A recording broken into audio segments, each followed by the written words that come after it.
What's up guys, and welcome back to another action figure review from me. Today we'll be taking a closer look at the NECA Predator Ultimate Jungle Hunter figure. So here's a look at the figure outside of the box, and this is the Predator from the original movie. Something I just want to clarify is that this display base I have mine on does not come with the figure. So I have recently just done a review of the Ultimate Big Chap Alien, and since I did that I thought why not take a look at the figure of the original Predator as well. So let's start the review off by taking a look at the sculpt. So the biomask there, I think they did a really good job of capturing the likeness of how it looks in the first movie. The dreadlocks are all individually sculpted and made of a soft material. And he has the little trophy necklaces and the little skulls, and one with a piece of spine. And as with all NECA Predators in this scale, the body netting is sculpted on, and then the armour has a lot of scuffs and battle damage on it, which gives it a nice warm look. It has the little tubes that the Predator 1 design has as well. They can quite easily come out, but they are easy to glue back in. And then it has a opening control panel, which I'll get to when we cover articulation in a minute. And then look at the hands, the other arm, we have the wrist blades. And then taking a look further down, we've got the loincloth, which is made of a soft material, kind of like the dreadlocks, so it doesn't impede the articulation too badly. And then the legs, see more of the sculpted body netting. Got some more armour, which are a soft rubber material, rubbery plastic. And then the shin guards, and then the feet. And then just taking a quick look at the back side of the figure, got the loincloth, the little trophies again, and then the backpack, which is a removable accessory, which I'll cover in a minute when we get to the accessories part of the review. So when it comes to the sculpt, I think it's a very good representation of how the Predator looks in the first movie. Probably the only thing I would really improve on when it comes to the sculpt would just be that I think for this price point, I would like it to have had real netting rather than it just being sculpted on. But apart from that, I think it's probably one of the best looking Predator figures out there. And I would probably also say that out of all the NECA figures I own, that this is probably my favourite, or at least in the top 5, as it is the first Predator from the first movie, which is my favourite movie and Predator design, and they got the likeness spot on. And now moving on to the paint job, the armour is done in a very nice metallic colour with a lot of grime and dirt on it. So it definitely looks like he's been hanging around in the jungle for a long time, and that continues on to the backpack and shoulder cannon. The mask is a little bit more of a silver colour, and you can see the 3 laser dots are painted in red there. I think the only thing that lets it down are these little marks on the biomask here. They look a bit too clean and artificial looking. I think they would have needed a bit more fading to make them look a bit more natural, because they just kind of look like decals that have been stuck on after, especially that one on the top. And the nice black for the visor. And then the skin, I really like the colour they went with the skin, the kind of creamy beige that it looks like in the first film. I think they got it spot on. The shade you can see, especially on the arm there, looks perfect. And then the brown and blacks that he gets more towards the sides. And then the loincloth is in brown with a bit of shading on the back here. You can see on the arms, got more of the armour and flesh colours. And then bright silver for the wrist blades. Even painted his gloves. And then more skin tones and armour down the legs, and then the feet. And then the netting is painted very well. On a lot of the older ones, a lot of the paint would not be lined up with the netting, but on this one it's doing really good. So now I'll go ahead and show you what articulation the figure has. The head is on a ball joint, so it can look in any direction. It does get a bit hindered by the backpack, but you can take that off, give you a bit better head movement. It can look up a little bit and down. And the shoulder cannon on the backpack has a hinge at the bottom and a ball joint at the top, so you can put it down or up, and then it can be moved in any direction at the top.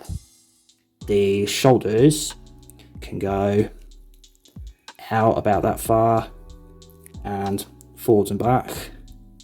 They also have a rotation at the top of the arm, and double hinged elbows give you a nice range there. On this arm he has the wrist blades, which can be pulled out and then retracted back in, and then the hands are ball jointed so they can move in any direction and they can swivel as well. On the other arm you got the same shoulder and double jointed elbows, and it also has a opening control panel, which I thought was absolutely awesome. I did have the older version of this figure which didn't have that feature, and then you can see the little red lights are even painted on as well, and all the little buttons. At the torso it has a joint at the chest where you can just swivel it a little bit and back and forwards just a tiny bit like that. We get another ball joint at the waist, so it can rotate and go forward and back and side to side just barely. The legs can each go out about that far. These little armour pieces are made of a soft plastic, so they don't get in the way too badly, and the same with the loincloth. And then they can also go forwards and backwards, and then there's a rotation at the top of the leg as well. The knees are double jointed, and then lastly the ankles can swivel and pivot and forward and back. So as always with these NECA figures, I would always recommend using a hairdryer on the joints first to soften them up a little bit just before you try turning them, just in case, just to be safe.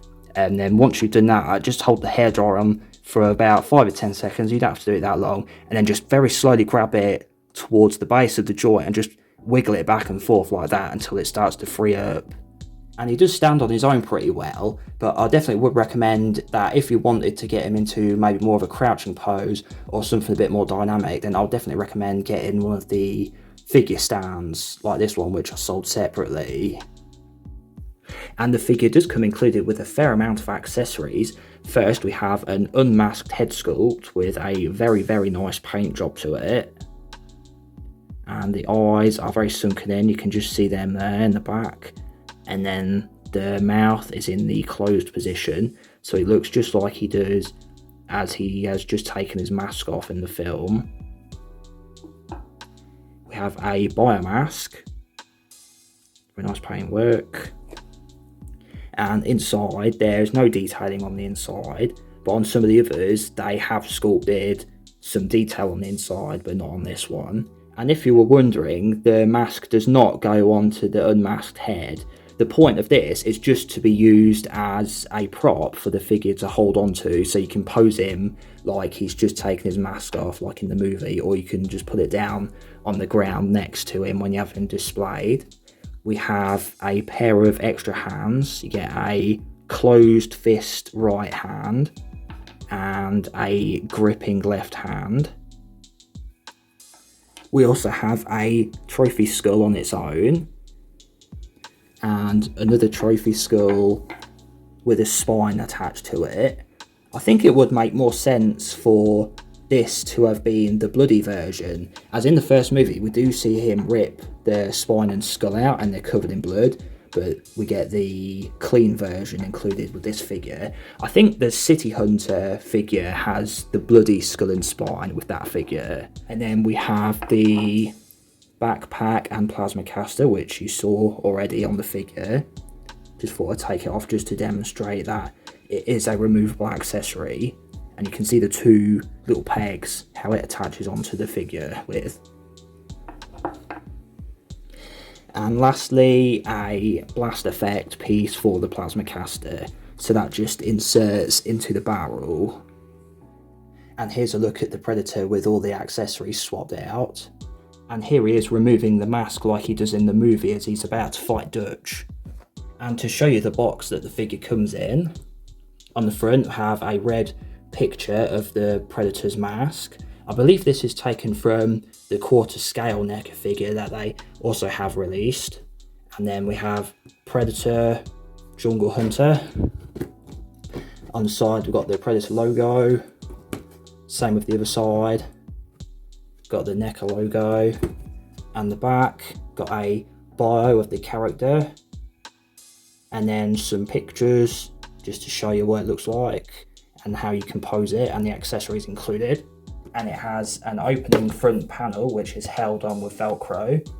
There's an image on the inside, and here's where you would normally see the figure. So overall, I think this figure is a must-have if you are a Predator fan. I would say that if you were to only get one NECA Predator, then this would be it, as it is the original from the first movie, and it has an accurate likeness, as well as a lot of fine details and an excellent paint job for the most part, as well as an impressive range of articulation.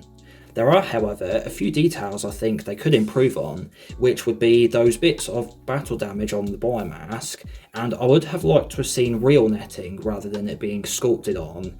And as I said when reviewing the Alien, I think for the price these cost, I think they should include a display base like the one I have mine on. If they ever do another version of this figure in the future, I think it would be really cool if they would give it a light up feature like we've seen on other figures, and have the eyes on the mask light up in yellow like he does in the film. Let me know your thoughts on this figure in the comments, and be sure to watch my review of the big chap alien figure if you didn't catch it before. Thanks for watching, and I'll see you next time.